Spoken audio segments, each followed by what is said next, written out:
कुणासाठी आणलाय हा नजराणा? नजराना नाही युवराज, ते या मूर्ती कुणासाठी आणल्यात? खडनावळीची मूर्ती घेऊन या असा निरोप सुरनिसांनी दिला होता.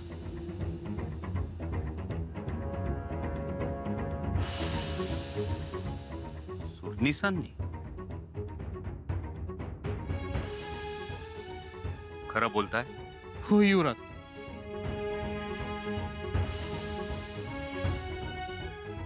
तात्याबा, हा माल जप्त करा. जी युवराज. अहो अहो अहो युवराज, या वस्तू अनाजी पंतांकडे घेऊन जा. वस्तू जप्त केल्याची पावती तयार करून वस्तू सरकारात जमा करायला सांगा. आणि यांना इकडे चौकीतच ठेवा.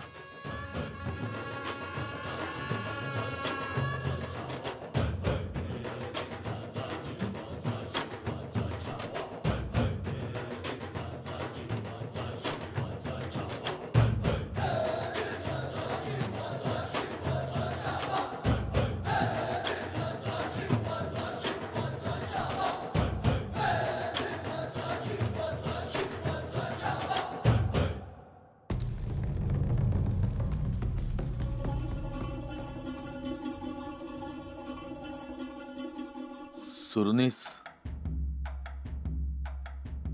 सुरनीस पंत, पावती करा. कुणी केल्या जप्त ह्या? शंभूराजाने.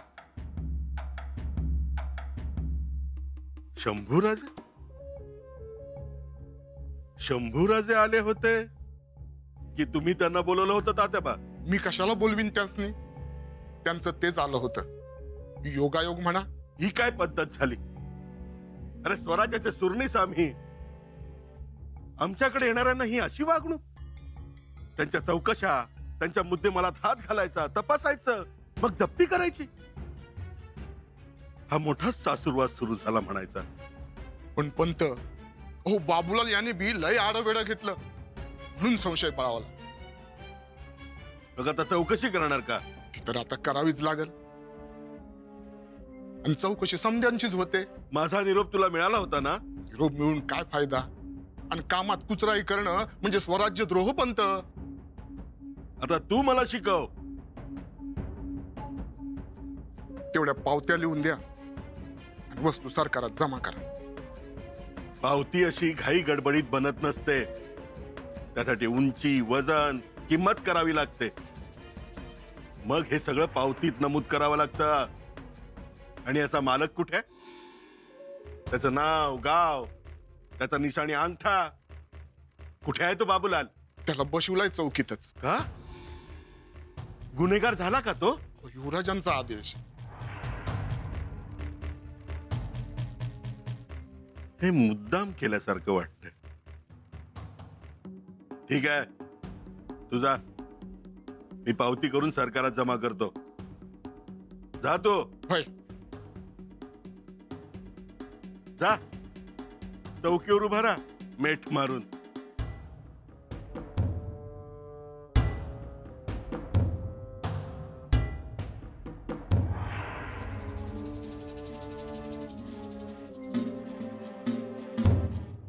हे जरा अतिच झालं.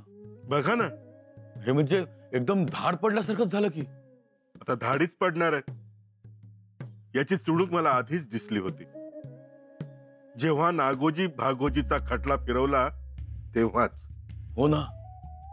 राज्याभिषेकाच्या वेळी गागा भट्टांशी केवढी चर्चा.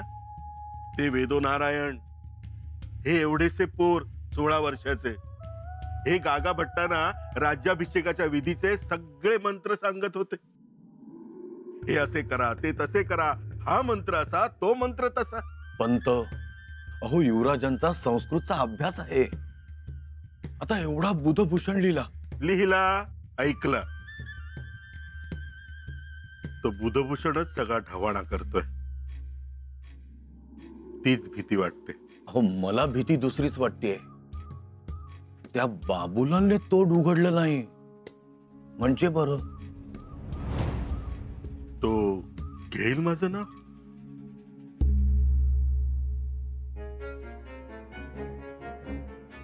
मंत्र्यांना जबाबदारीची जाणीव नसेल आणि स्वार्थ चिकटला असेल तर तो मंत्री राज्यही बुडवू शकतो.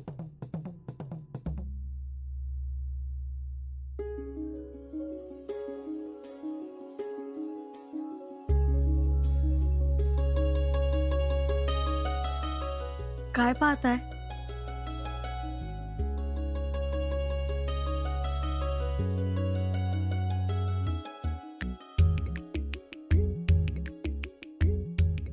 आम्ही पाहतोय चाफा, मोगरा आणि केवडा सुद्धा. युवराज, प्रतिभेला लगाम घाला. आमच्या घोड्याला आणि प्रतिभेला लगाम नाहीत, बेलगाम आहेत ते. म्हणून तर आम्हाला बुधभूषण सारखं महाकाव्य स्फुरतं आणि तुमच्यासारखं सौंदर्य पाहिलं की नखशिखा लिहावंसं वाटतं. नखशिखा? नखशिखा. आता हेच बघा ना, तुम्ही कधी रात्री आमच्या जखमा बांधता तर त्या अगोदर न बोलण्याचा फतवा काढता, कधी रागावता, कधी रुसता आणि पुन्हा बाहेर जाताना हातावर दही साखर देता. तुमच्याकडे नुसतं पाहिलं तरी किती मोहक लाजता. केवढीही तुमची रूप. नखशिखा अशीच असते. आम्ही नखशिखा नाही, येसू आहोत. हे तर तुमचं वेगळंच रूप.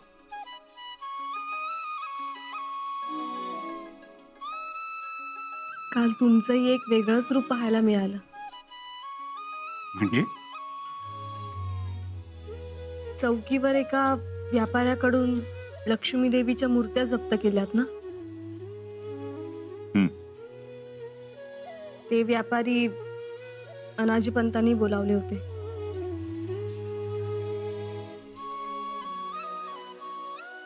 हो, पण पुढे काही कारवाई केली नाहीत ना?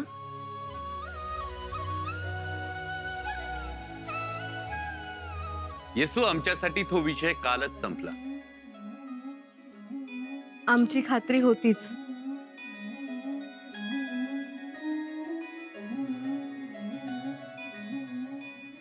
राधिका के आनन को वर्णन कहाँ कीजे. राधिका के आनन को वर्णन कहाँ कीजे. देखी नैन जी जैसो चुड़ावे सींची सुधा झर झर.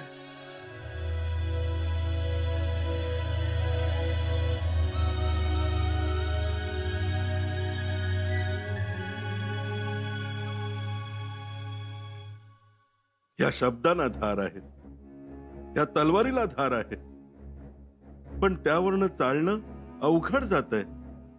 म्हणजे अन्याय होतोय महाराणी साहेब. कोणता अन्याय? कोणावर अन्याय? आमच्याकडे येणारा हर एक पाहुणा हा आरोपी. त्याच्याकडे संशयाच्या नजरेने बघायचं. कोणी बघितलं? त्याला चौकीवर बोलवायचं, तिष्ठत ठेवायचं, जवळचा माल चीजवस्तू जप्त करून सरकारात जमा करायची. हे असं चाललंय.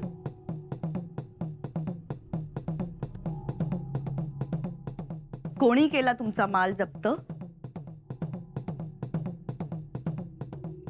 माफी असावी, पण नाव सांगितले तर चहाडी केल्याचं पाप लागेल, आणि नाही सांगितले तर ती महाराणी साहेबांची अवाज्ञा होईल. सांगा, कोण आहेत माल जप्त करणारे? युवराज.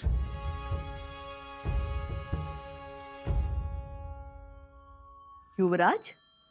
नाही, आमचं म्हणणं अगदी साधं आहे. तुम्हाला शंका वाटते ना, मग बोलवा आम्हाला, विचारा आम्हाला.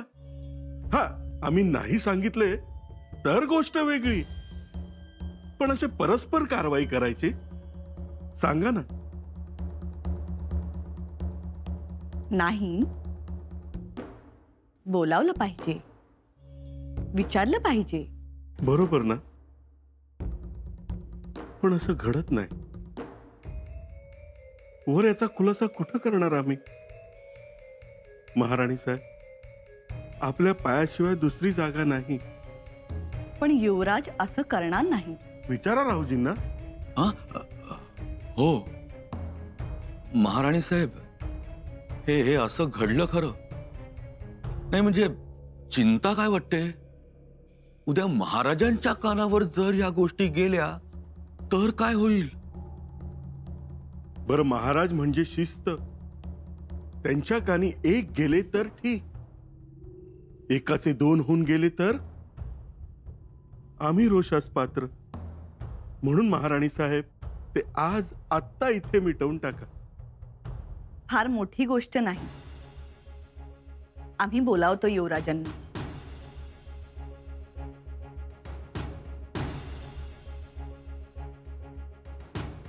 झाल्या गोष्टीचा खुलासा मागतो. मुजरा सरकार.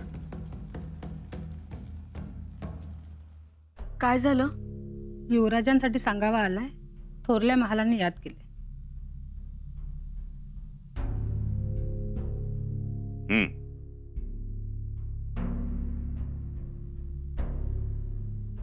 काय झालं? काही नाही. सुरनीस पोहोचले मातोश्रींच्या महाली. आता रुजवात होणार? माहित नाही. त्यांनी तक्रार तर केली नसेल ना मातोश्रींकडे?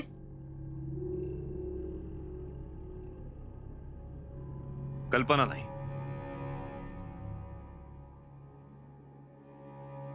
तुम्ही कोणाशीच हुज्जत घालू नका. मातोश्रींचं ऐकून घ्या, उलट बोलू नका. मातोश्रींना कधीतरी उलट बोलतो आम्ही. माहित आहे, पण तरी सांगणं आमचं काम आहे ना. ठीक, दही साखर द्या. त्याआधी आम्हाला वचन द्या. भरवसा नाही आमच्यावर? येसू, आम्ही तुम्हाला सांगितलं ना, विषय आमच्यासाठी कालच संपला. विसरूनही गेलो आम्ही. तेच, लवकर या माघारी. आम्हाला कविता ऐकायच्या आहेत. द्या.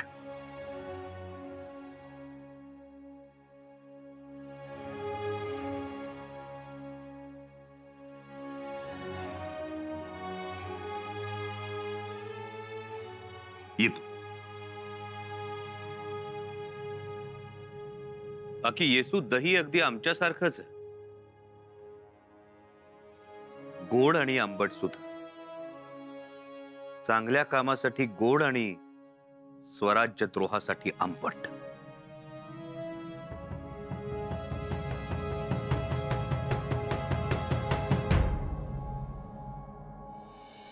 मान्य आहे, देवतांच्या मूर्तीचा नजराणा हा माझ्यासाठीच आला होता. तो बाबूलाल माझ्याकडेच आला होता, किमती वस्तू घेऊन आला होता. पण राणी साहेब, तुम्हाला काय वाटतं, ह्या अनाजीनं हा नजराणा ठेवून घेतला असता? अशी माझ्याबद्दल भावना? अहो, खाल्ल्या मिठाला जागणारी माणसं आम्ही. जगदीश्वराची शपथ घेऊन सांगतो, हे असले कृत्य माझ्याकडनं होणे नाही.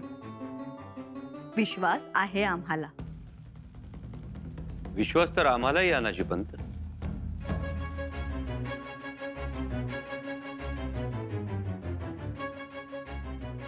मातोश्री,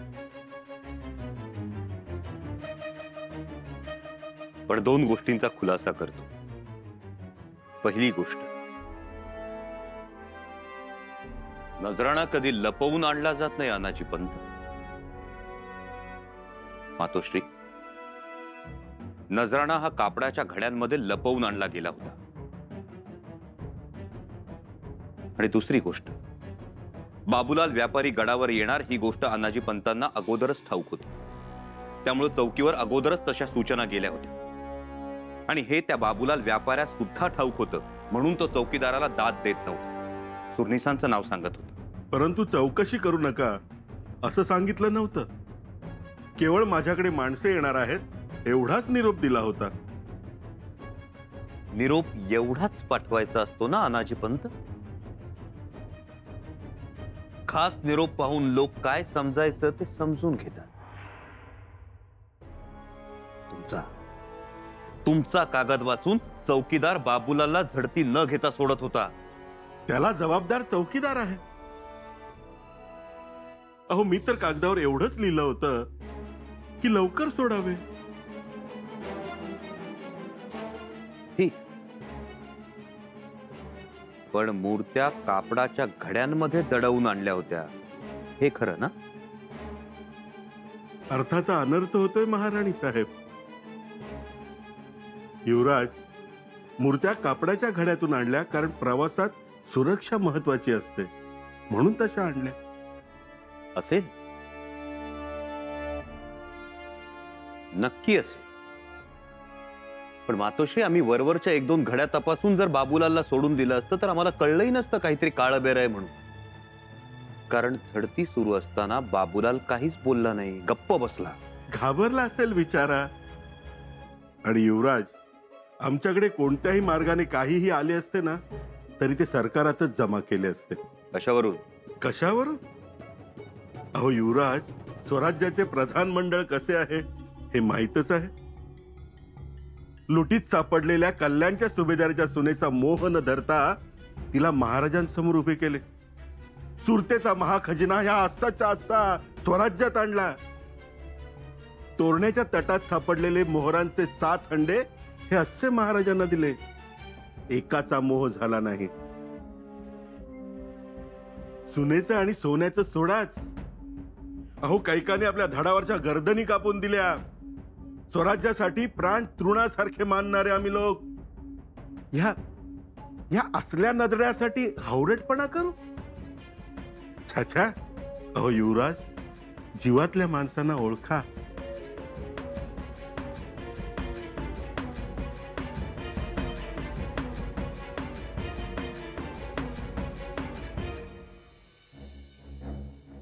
शंभूराजे, आणि त्या बाबूलालला सोडा. अब्रू त्याची नाही, स्वराज्याच्या सुरनिसांची जाते. अहो, अशानं गडावर कोणी येईल का? मग कारभार कसा करायचा आम्ही? कठीण आहे. युवराज, ही आपलीच माणसं आहेत. यांच्याशी आदरानं वागत जा. म्हणजे ही माझी हात जोडून विनंती आहे. खूप खस्ता खाल्ल्यात. अहो, उभा सह्याद्री उन्हात तर उन्हात, भर पावसात तर पावसात मोजलाय. खस्ता कुणी खाल्ल्या नाहीत? सगळ्यांनीच खस्ता खाल्ल्या. सगळ्यांवर संकट आली. आम्ही तर वयाच्या अवघ्या 9व्या वर्षी मोगल छावणीत गेलो होतो. नंतर आग्र्याला गेलो. मग मथुरेवरून परत येतानाची फरफट.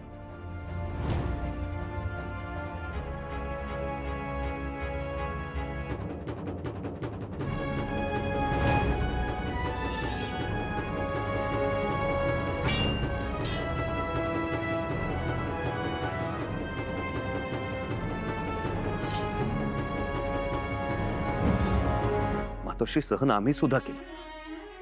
पण हे असं बोलून नाही दाखवलं कधी. युवराज, हा विषय आता इथेच थांबवा. एकतर महाराज गडावर नाही, त्यांच्या माघारी वडीलधाऱ्यांचा उपमर्द होऊ नये. आणि अपमान काय रावजी? हो, नाही म्हणजे मी बोलणार नव्हतो, पण आता बोलतो. अहो, हा बाबूलाल म्हणजे एक कापडाचा व्यापारी, तंबूच्या कनातीच्या कापडाचा. त्याचं घेतलं कापड फाटून जाईल, पण आपली मन फाटली तर ती कशी आणि कोणत्या धाग्यानं शिवायची? म्हणून त्या बाबूलालचं कापडच नको आपल्याला. त्यांना आमचा निरोप द्या. म्हणावं, या वर्षीपासून तंबू कनातीचं कापड आम्ही स्वतःच बनवणार आहोत.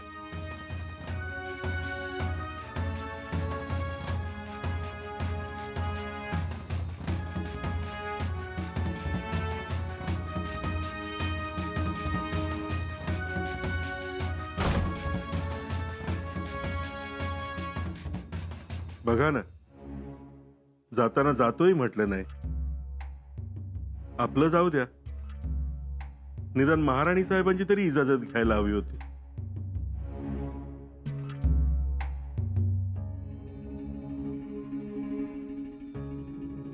असं वागतात